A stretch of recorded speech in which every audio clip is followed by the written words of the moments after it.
The day Karen moved into the house near my farm, I knew there was going to be trouble. You could tell just by looking at her that she wasn't the type to appreciate country life. She had the kind of manicured nails that had never touched soil, the kind of disgusted look on her face that screamed she was regretting every moment of her decision, and the kind of entitled attitude that made it clear she thought the world revolved around her. At first, I tried to be neighborly. I gave her a friendly wave when she pulled into her driveway, but she just stared at me like I was some kind of wild animal. Fine, I thought, maybe she's just having a bad day. But that thought was quickly crushed when she marched up to my fence the very next morning, arms crossed, and barked out her first complaint. "Excuse me," she said, her voice dripping with condescension, "but do your roosters always make that much noise? Because I simply cannot sleep past 5 a.m. with that racket." I chuckled, thinking she was joking. "Ma'am, that's what roosters do. We're on a farm. They crow at dawn. Been that way for hundreds of years." But Karen wasn't laughing. Instead, she huffed like I had personally insulted her and demanded that I do something about it, as if I could just put nature on mute for her convenience. I tried to explain calmly that this was a working farm, and there were laws protecting agricultural operations like mine. She didn't care. She just scoffed and stormed back to her house, muttering something about uncivilized living conditions. That was just the beginning. Over the next few weeks, Karen made it her personal mission to turn my life into a headache. First, she complained about the smell of manure. Then it was the sound of my cows mooing. Then it was the occasional tractor noise during harvest season. Every day brought a new demand, a new reason why I should apparently change my entire way of life just because she had decided to move to the countryside without doing any research. She went as far as to leave nasty notes in my mailbox, demanding I consider my neighbors more.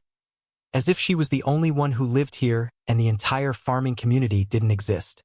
The final straw came when she put up a sign on her property that read, "No farm noise allowed. Be considerate." As if my farm, which had been here for over 50 years, suddenly had to obey her personal noise ordinance. But what Karen didn't realize was that I wasn't just a farmer. I was also the sheriff of this county. I had dealt with troublemakers before, and I could already tell she was going to be a handful. I tried to be patient, but patience only goes so far when someone is actively trying to interfere with your livelihood. The real trouble, however, started when she decided that just complaining wasn't enough. She wanted action. And in her mind, that meant calling the cops on me. The first time Karen called the cops on me, I didn't even know about it until Deputy Miller, one of my longest-serving officers, showed up at the farm with an amused look on his face. I was in the middle of fixing a fence when he pulled up, stepping out of his patrol car with his notepad in hand, barely suppressing a grin. "You're not going to believe this one, boss," he said, shaking his head. "We got a noise complaint." I wiped the sweat off my brow and gave him a confused look. "From who?" I asked, though I already had a pretty good guess. He pointed over his shoulder toward Karen's house. "New neighbor lady. Says your roosters are violating noise laws. Wanted us to issue a citation." I actually laughed out loud. "Miller, you've been working here how long?" 12 years, he replied. "And in those 12 years, how many noise complaints have we gotten about farm animals?" "Just this one," he said, smirking. "And, I checked. Turns out farm sounds are pretty legal around these parts." I shook my head. "Tell her she moved next to a farm, not a library. And if she's got a problem, she can take it up with the zoning board." Miller nodded, heading back to his car. I thought that would be the end of it. It wasn't. Karen called again the next morning. This time, she complained that my cows were too loud during milking hours and insisted that I must be mistreating them because no animal makes that much noise unless it's in distress. Deputy Miller was sent out again, this time with a younger officer, Deputy Hayes, who was still getting used to small-town policing. He seemed nervous about telling me why they were there, probably afraid I'd be insulted. But I wasn't. I was just getting annoyed. "Let me guess," I said before they could speak. "Karen?" Miller nodded. Hayes hesitated before saying, She insists that we investigate for possible animal cruelty." I raised an eyebrow. "You boys want to go check on the cows?" Miller chuckled. shaking his head, but Hayes, taking his job seriously, nodded. "We have to follow up on complaints, Sheriff." So, I walked them straight into the barn, showed them my perfectly healthy, perfectly loud cows, and even let them talk to the vet who just happened to be there for a routine checkup. Hayes, bless his heart, was trying to be professional, but even he had to admit that Karen was wasting their time. "She's really convinced you're running some kind of, I don't know, farm crime ring or something," he said, scratching his head. I sighed. "She's convinced the world revolves around her. That's the real issue." But Karen wasn't done. Oh no, not by a long shot. Over the next 2 weeks, she called the cops 6 more times. Once for trespassing animals when my goats got out for a grand total of 3 minutes before I herded them back. Once for public indecency because I took my shirt off while repairing a roof in the summer heat. Another time because she insisted my tractor was a dangerous vehicle, and I shouldn't be allowed to drive it on the road. Each call got more ridiculous than the last, and each time the deputies were sent out, only to roll their eyes and report back that I was, in fact, not breaking a single law. The best call, though? The one where she claimed I was harboring dangerous weapons and militarizing my farm. That was the day I decided enough was enough. That call was different because Karen wasn't just wasting police time anymore. She was actively trying to frame me as a criminal. She told the dispatcher that I had a stockpile of illegal firearms, and that my barn was filled with suspicious activity. Now, as the sheriff, I obviously knew this was nonsense, but the report still had to be taken seriously. A few of my deputies, including Miller and Hayes, showed up to investigate, looking both amused and exasperated. "Boss," Miller said, barely holding back laughter, "Karen says you're running a militia out of your barn." I crossed my arms. "Oh yeah?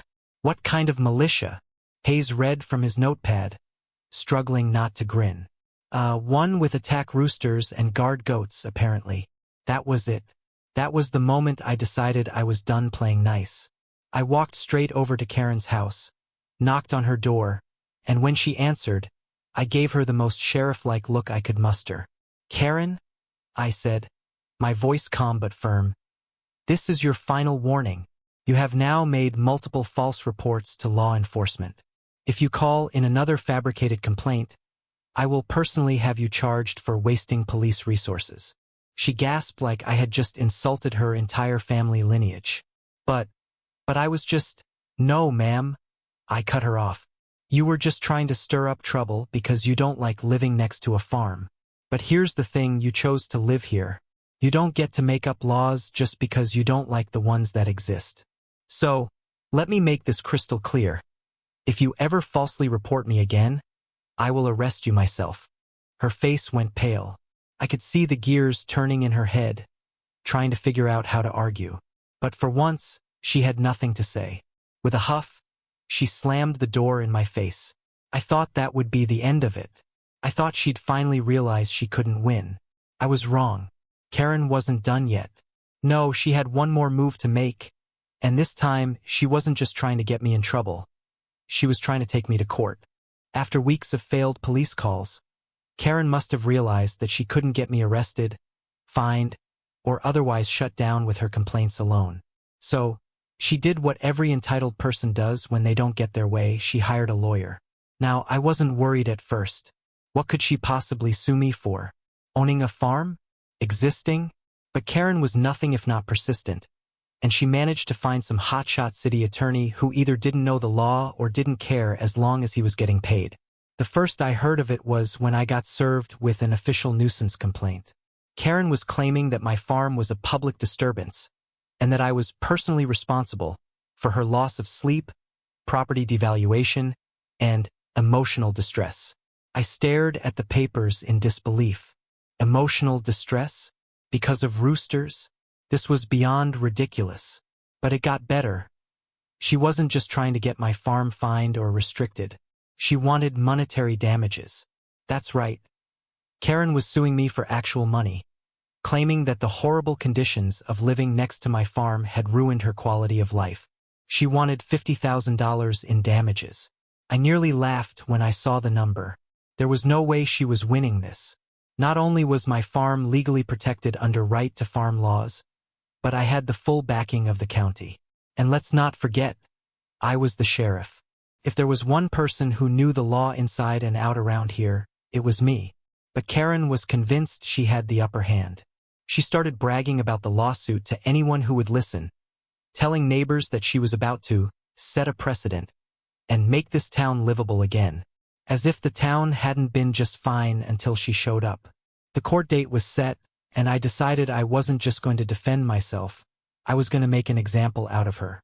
I called up my own lawyer, a local guy named Hank who had been practicing law in this county longer than I had been alive. He took one look at the case and started laughing. "She actually thinks she's got a shot at this?" he said. "Oh, this is going to be fun." The day of the hearing arrived, and let me tell you, Karen walked into that courtroom like she had already won. She was dressed to the nines, wearing a smug little smile like she was about to take my entire livelihood away.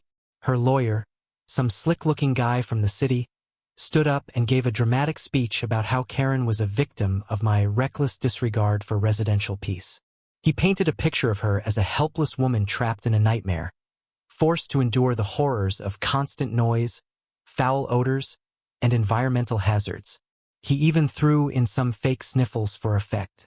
I'll give it to him, the guy was a good actor. Then it was my turn. Hank stood up, cleared his throat, and tore their case to absolute shreds. First, he presented right to farm laws, which legally protected my farm from exactly these kinds of nuisance claims. Then, he provided zoning laws that proved Karen had knowingly moved into an area designated for agricultural use. She had no right to complain about farm activity when she had chosen to live next to a farm. But the best part? Hank had done some digging and found out that Karen's own house listing had specifically mentioned proximity to local farms as a selling point. That's right. When she bought the house, she had actually been told that farm activity was part of the experience. But it got worse for her. Hank then pulled out witness statements from multiple neighbors who testified that Karen had openly harassed me, called the cops on me 8 times, and had even tried to start a petition against my farm. By the time he was done, the judge looked like he was struggling not to roll his eyes. The final blow came when Hank presented Karen's social media posts, where she had publicly ranted about how she was going to take this farm down, and how she didn't care about the law. The judge didn't even let the case drag on. He dismissed Karen's lawsuit immediately. But he didn't stop there. He looked directly at Karen and warned her that if she continued harassing me, she could face legal consequences for malicious prosecution. In other words, if she tried something like this again, she might be the one getting sued. Karen's smug attitude vanished in an instant. She was left standing there, humiliated, while her lawyer quickly gathered his things and tried to slip out unnoticed. But the best part? The court awarded me compensation for my legal fees. That's right, Karen had to pay my lawyer's bill. When we walked out of the courtroom, half the town was already talking about it. News spread fast in small towns, and Karen's defeat became the talk of the county. People who had been annoyed by her for months were now openly mocking her, calling her the city woman who tried to sue a farm and lost. I thought that would finally be the end of it. I thought Karen would take the loss and move on. But no, Karen wasn't just humiliated. She was angry, and instead of backing down, she doubled down. She convinced herself that this was some kind of personal vendetta against her, that the whole town was conspiring to make her life miserable. And so, she decided that if she couldn't shut me down legally, she would take me down another way. Her new plan? She was going to try to get me fired. If there's one thing I've learned in my years as sheriff, it's that some people just don't know when to quit. Karen had already humiliated herself in court, wasted thousands of dollars on legal fees, and lost the support of the entire neighborhood. A rational person would have taken the loss and moved on. But not Karen. No, she had convinced herself that the whole town was against her, that I was some sort of evil mastermind pulling the strings to keep her life miserable. And so, in her mind, there was only one thing left to do. Get rid of me. Karen's new plan? She was going to get me fired. Now, getting a sheriff removed isn't exactly easy. I wasn't some mall security guard that she could complain about to corporate. I was elected. That meant I answered to the people of this county, not some higher-up that Karen could schmooze her way into influencing. But did that stop her? Of course not. She started by filing formal complaints against me at the sheriff's office. I remember walking into work one morning to find my deputy, Jackson, holding a stack of paperwork and shaking his head. "You gotta see this," he said, handing me the top complaint. I skimmed it, and I swear, I almost laughed out loud. Karen had accused me of abusing my power to personally target her and ruin her quality of life. She claimed I was running a corrupt operation that allowed my farm to break the law with no consequences. But the best part? She accused me of terrorizing her with farm animals. Yes, you read that right. Karen had actually written in an official complaint that my chickens were being used as a weapon against her, that I had somehow trained them to crow and cluck at specific times just to disturb her peace, that my goats had been strategically placed near her fence to intimidate her. Jackson was practically wheezing as he read the whole thing out loud to the other deputies. One of them asked, "Should we open an investigation into weaponized poultry?" And the whole room lost it. But here's the thing, we still had to process the complaints properly.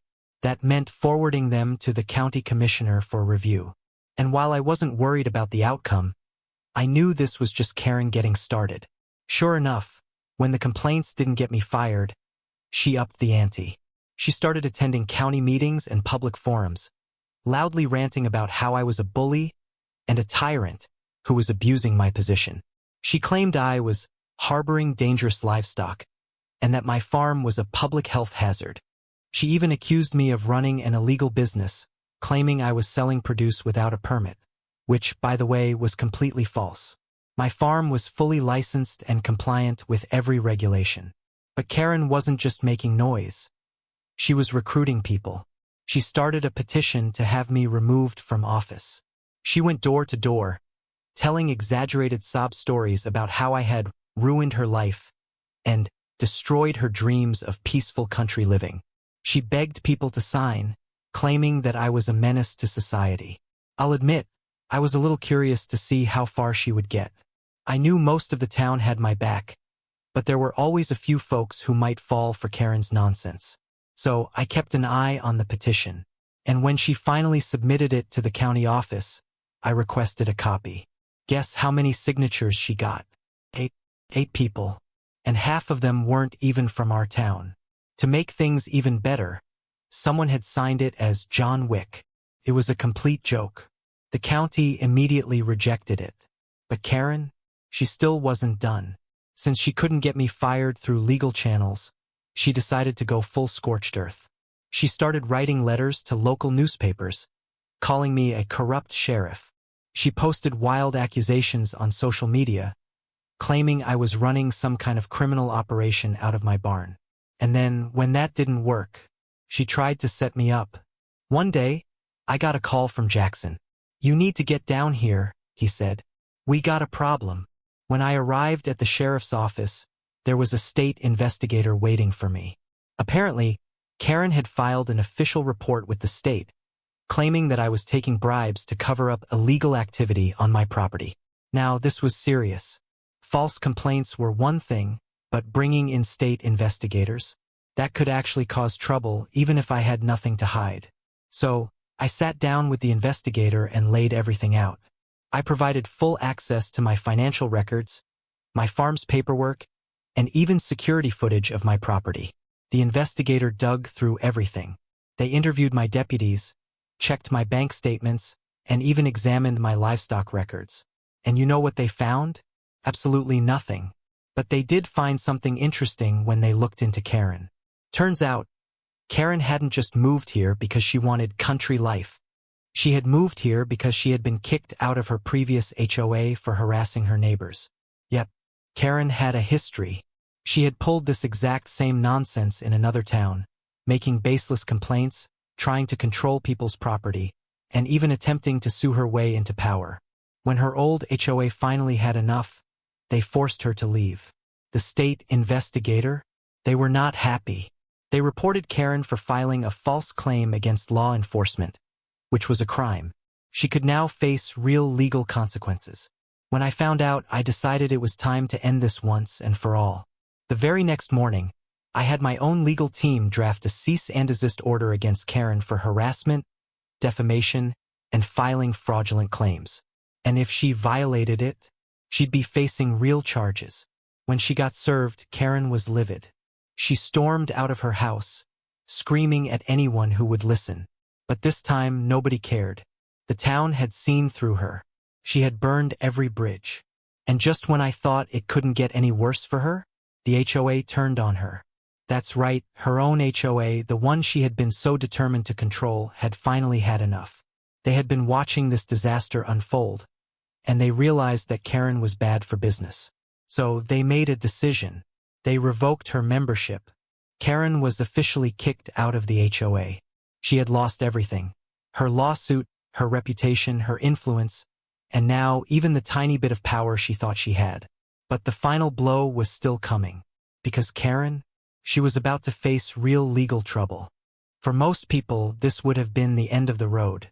Karen had been humiliated in court, kicked out of the HOA, and exposed as a fraud by state investigators.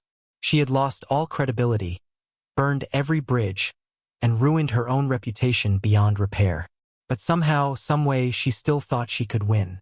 But the universe? It had other plans. See, Karen had spent so much time focused on trying to destroy me that she had completely neglected her own responsibilities. While she was busy filing bogus lawsuits, harassing public officials, and turning the whole town against her, she had ignored one very important thing: her own finances. It started when I got a call from an old friend, Ben, the county tax assessor. "You're gonna love this," he chuckled. Apparently, Karen had been so obsessed with making my life miserable that she had forgotten to pay her property taxes. And not just for this year, for 3 years. She had been so distracted by her vendettas that she had let tens of thousands of dollars in unpaid taxes pile up.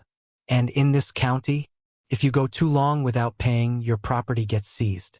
Ben told me that Karen had received multiple warnings, but she had ignored them, probably assuming she was too important to face consequences. But the county wasn't playing games anymore. They had officially issued a foreclosure notice. Karen's house was going up for auction. Now, under normal circumstances, I would have stayed out of it. I may have been the sheriff, but I wasn't in the business of kicking people out of their homes. However, after everything Karen had put this town through, nobody felt bad for her. In fact, most folks were thrilled to see her finally get what was coming to her. And what happened next? Absolute poetic justice. The day of the auction arrived, and people from all over came to watch the spectacle. Karen, of course, showed up in full Karen mode, screaming at the auctioneer, claiming that the county had set her up, that this was an illegal land grab, and that she was being unfairly targeted. But the county had all the receipts. They showed the records of her unpaid taxes, the ignored notices, the legal warnings, everything. Karen's house was officially on the chopping block. And guess who won the auction? Me. That's right. I bought Karen's house. I wasn't planning on it, but when I saw how low the bidding was, I figured, why not? It was a prime piece of land right next to my farm, and since nobody wanted to deal with Karen's mess, I was able to snag it for a steal. The moment the auction ended and the paperwork was signed, I walked up to Karen, who was still standing there in shock. With the biggest grin on my face, I said, "Looks like I'm your landlord now." If looks could kill, I would have dropped dead right there. Karen turned bright red, her mouth opening and closing like a fish. She was so furious, so completely unhinged, that she actually tried to lunge at me. Bad idea. Before she could even reach me, 2 county deputies stepped in, cuffed her, and placed her under arrest. Why? Because Karen had already been issued a restraining order for her harassment and false legal claims. And trying to physically attack me? That was a serious offense. As they dragged her away, she was screaming, cursing, threatening to sue the entire county. But at this point, nobody cared. The whole town had turned against her. She was finished. Karen was charged with harassment, filing a false police report, contempt of court, and violating a restraining order. She was looking at serious fines and potential jail time. And me? I went home to my farm, which now included Karen's old house. The best part? I had no intention of living in it. Instead, I decided to convert it into a community space. We turned the property into a local farmer's market and a free petting zoo for kids. Karen had spent years trying to destroy my farm, and in the end, she had only made it bigger. To this day, people still stop by and ask about the Karen house. Some folks even joke about putting up a plaque in her honor, a reminder of what happens when you pick a fight with the wrong sheriff. And as for Karen, well, after serving a short jail sentence, she packed up and left town. Last I heard, she tried to pull the same nonsense in another community. But the internet never forgets. A few folks from my town made sure to warn her new neighbors exactly who they were dealing with. And from what I've been told, she's not having much luck. Some people never learn. But me, I just keep on living my best life, running my farm, and enjoying every second of my peaceful, drama-free land. Because at the end of the day, the farm always wins.